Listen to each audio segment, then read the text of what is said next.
welcome to another segment of EAC GIZ Insights, where we bring to you experts to discuss different issues and topics in the various areas of cooperation between the East African community and the German Agency for International Cooperation. There are 8 areas of cooperation between EAC and GIZ, and this segment will focus on wildlife and tourism. Before we proceed, we would like to invite you to ask questions, drop us your comments under the hashtag EAC GIZ Insights, and our team of experts will get back to you. Now to proceed, with us today we have Mr. Herbert Byaruhanga, who is the General Secretary from the Uganda Safari Guides Association. Welcome, Mr. Herbert. It's a pleasure to have you here with us today. Thank you. It's a pleasure being here. I'd like to ask you our first question, which is basically to do with ICT application. Now, we are well aware that among the sectors that have evolved with heavy application of ICT is tourism. And currently, UGASAF has partnered with IDEA, and they've developed a website that serves dual purposes. One, which is to create market access for the youth, and the second component is to train the youth.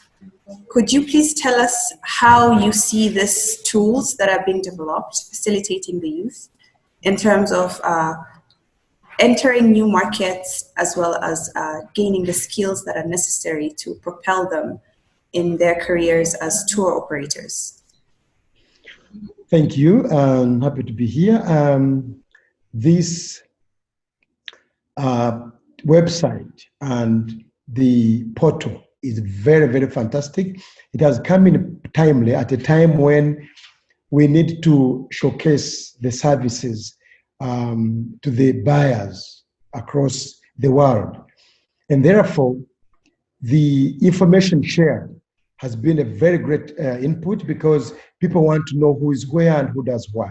If I'm involved in a different type of service, I'm a bird watcher, I'm a cultural guide, I'm specialized in mammals, it gives people an opportunity to know who is who and who is involved in this kind of service. So it's very, very important. As you know, East Africa has over 60% of the youth, and they all want to have jobs.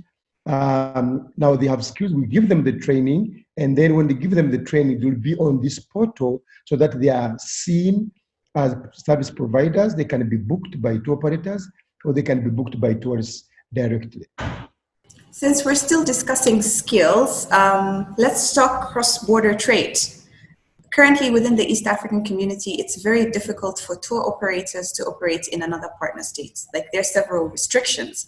And one of the main issues that come up is the fact that there is no standardized way of, or harmonized way of recognizing the qualifications or the assessments from each partner state. What do you think is the importance of integrating this skills assessment to allow and facilitate cross-border tour operators to operate in other partner states? Yeah, it's very important that you integrate the skills so that you win the confidence of the tour operators and the tourists that will be looking for these services. Because once we train together, you have a harmonized system of assessment. It gives the confidence. You will be sure that whoever is coming from Kenya, from Rwanda, from Tanzania, and is able to certify my clients. And it will facilitate cross-border business, because there will be no barriers, there will be no fear of doing business in another country. How the tour operators feel about cross-border trade? Because there's always this common perception that some jobs, like being a tour guide, should be reserved for the domestic or the nationals of the particular country. How do tour operators feel about that? There's always this fear, like we cannot allow certain people into our countries.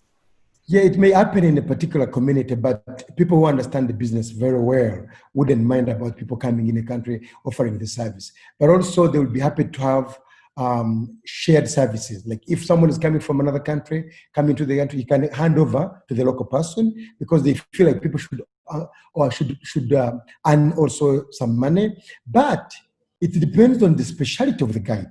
If someone specializes in butterflies and is coming to Rwanda or coming to Kenya, and locally there's nobody who can do that service, it has no problem. I know people come from Kenya and guide in Uganda because of their specialty areas. So if they do, if we put up standards together, that will be gone. It's just a question of understanding and appreciating that people have very good services, and that's what the clients want.